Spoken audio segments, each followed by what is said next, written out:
Okay, I just filmed three freaking intros to this video because the first time I did not click record, the second time it was not in focus. So, my name is Zach Sharp. I have a YouTube channel. This is it. You found me. I drive a 22 Toyota Supra, and I get tons of questions on my exhaust and intake setup. And unfortunately, when I bought the car and did all that stuff, I was not in my vlogging era. So we are now.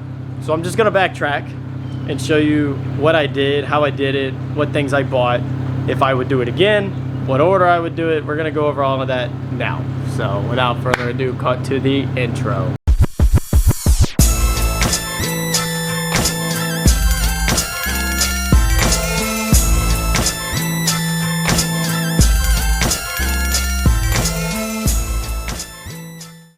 Okay, so whenever I bought the car, I ordered it, and before the car even got to my house, I had exhaust and intake and all that stuff sitting at the house waiting on it. But what I did first is I did the exhaust. I went with a Magnaflow Extreme Deletes Race exhaust. Okay. Now, it is a more expensive exhaust for a lot of good reasons. Would I buy this exhaust again? Absolutely, it sounds amazing. The big thing, and the reason I found out it is a $2,700 exhaust, is because Magnaflow is in California, and you are not allowed to sell exhaust parts, or you're just not even allowed to sell performance parts that alter the emissions of a vehicle. So the way that they went around that is that they send you an exhaust with like 4 or 5 different options to go about it. They have mufflers, no mufflers. So when you get this box, it weighs a ton, and you can absolutely change your exhaust setup 4 or 5 different ways. It comes with a pipe that comes off of your downpipe into a mid pipe, and there's 2 different options on a mid pipe. There's a 2.5 inch and then there's a 3.5 inch. I live in Louisiana. We don't get emissions tested. So I went with a 3.5 inch straight. There's no resonators, no mufflers. Okay, and then it goes all the way back to the tailpipe, in which I got the carbon tips with it. Focus. They're dry carbon tips. They're a little dirty, so please excuse that. But they're dry carbon tips. Okay. Overall, sound is amazing. Okay. The big thing is whenever you change the exhaust on a turbo car, the turbo muffles a lot of your sound anyway. So the car was extremely quiet whenever I bought it. I did the exhaust. It did change the tone a lot. It made it louder, but nothing rowdy.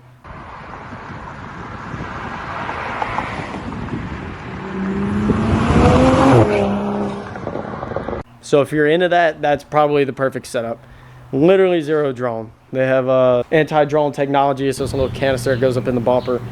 So before I did the downpipe, straight pipe in this car, you didn't even hear it. Inside the car, it sounded completely stock, but on the outside, it was definitely loud and did all the popping and the banging and all that stuff. But definitely really mature sounding. Now, what makes this exhaust really neat versus a lot of the other things that were out there on the market, I did a ton of research at the time, is that the exhaust is completely modular. Like I said, it comes with a bunch of other stuff. So you can put mufflers on each side, put one muffler on one side, you know, no mufflers at all, a resonator, 2.5 inch by 3. It's all connected with V-bands, which makes installation a little easier. Now, I paid somebody to do my exhaust, but I watched them do it the whole time. But it's not because I didn't want to do it myself. When I went to go do it myself, I wanted to do it myself. This car takes a really special lift to put in the air. You can't just lift this with any old lift. You got to have a really specific high grade lift. And I was not getting underneath my car to do this. So, paid a buddy. Okay. It makes installation really fast. But one of the things that I've noticed with it is because it's all V-banded, not just one big pipe, is that your tailpipes like to sag. This is gonna focus here in a second. If you look, mine is not that bad, but my right one is now up against my valence, which I need to adjust. Because it's all modular, Obviously your tailpipe is going to shake when you give it gas, whenever you're going down the road.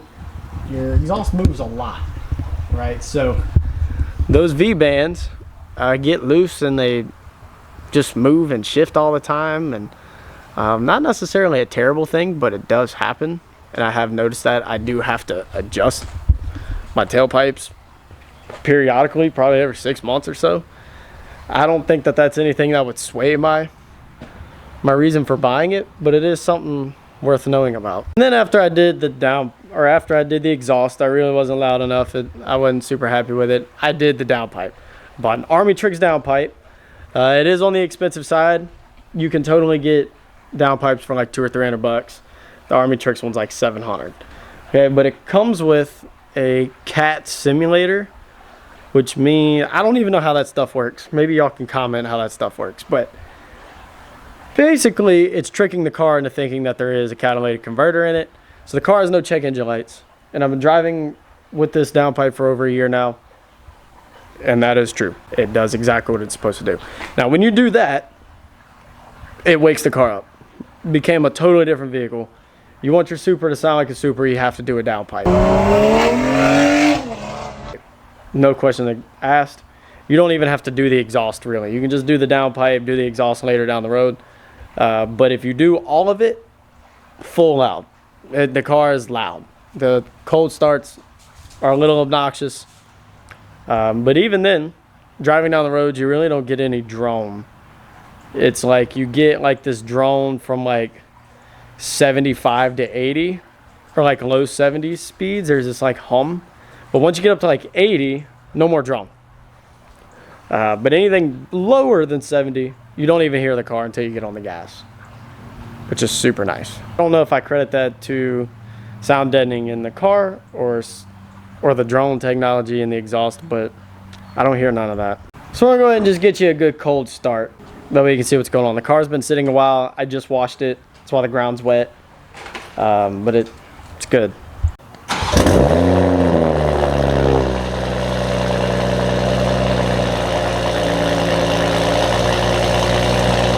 I don't even know if that's even gonna do it any justice, but it is loud.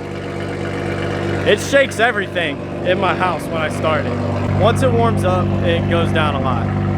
And it's almost quiet. People think I have a valve. Also, I forgot to mention, there is such thing as like the valves. Whenever you go from standard mode to sport mode, when you buy this exhaust, you can put the factory valve on the exhaust. Because I didn't put mufflers or anything on it, it's completely useless. Absolutely useless. So if you don't do that, nobody's really gonna be mad at you. Because like the valve is closed when I start the car, but because I have no mufflers, it's just closing the side of the exhaust. It's just all going out the other side. So it doesn't matter whether I go here or there. Now you can build it and put the muffler like on the non-valve side, so whenever your valve is closed, you muffle some of that sound, then you open it, then it flows a little better. But me personally, I don't care. I like being a degenerate, and I like disturbing the peace. So, you know, but it does get a little, you know, I do feel bad sometimes when I'm at my apartment and I want to go pick up a pizza at 11 o'clock at night and the entire apartment complex knows that I'm leaving. I feel bad sometimes, but then again, I really don't. Sitting in the vehicle, I got my handy dandy AI filmer here. Startup. Don't even hear it. Not that loud. We're gonna go down the street. Okay, never mind, now it's loud. But you can, we're just gonna go down the street and get some in-cabin pulls so you can hear what it sounds like in the car driving around. And then I'm gonna set the camera up, do some flybys, stuff like that.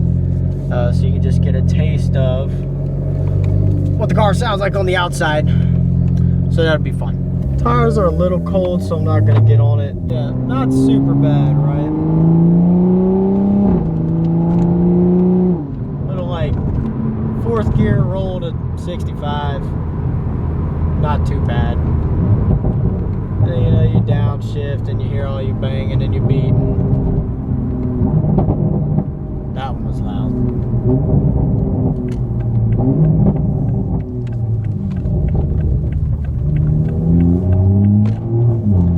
We'll roll it into third from 30.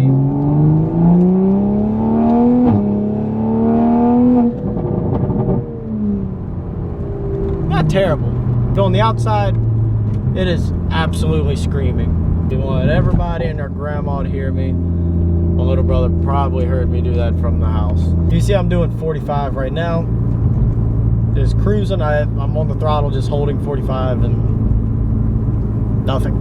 You don't hear anything. Quiet enough at cruising speeds that you could pick your Tinder date up and she won't hate you afterwards. And she won't go to sleep with ringing in her ears.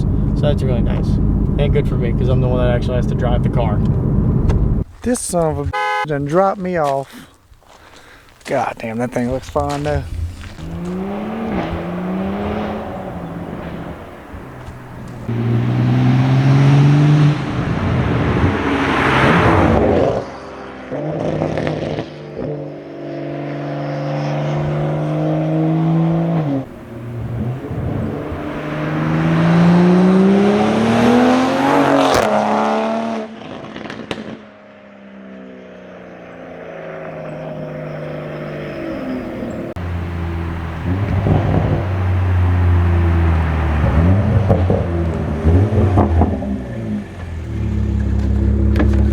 That thing screams so loud. I'm trying to get the f out of here before I have somebody come outside and be like, you out here racing?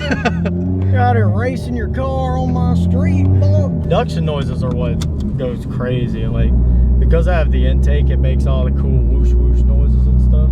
I think that's it for this vlog. Put it together pretty quick, nothing crazy, to the point.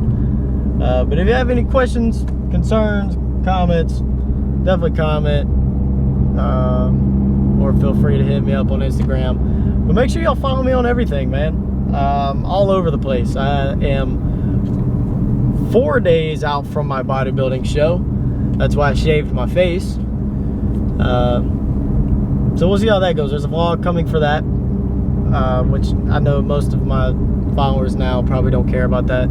That video will just be for me, but if you just care to know what I'm doing and why I've been starving myself for the last 6 months, you get to keep up with that. It's pretty cool. Follow me on TikTok, Instagram, YouTube, all that stuff. But until then, see you at the next one, because by the time I film the next video, I will no longer be in Louisiana. I will be in St. Louis, Missouri. So content should be steady, just like it is now, just in a different area of life. So see you on the next one.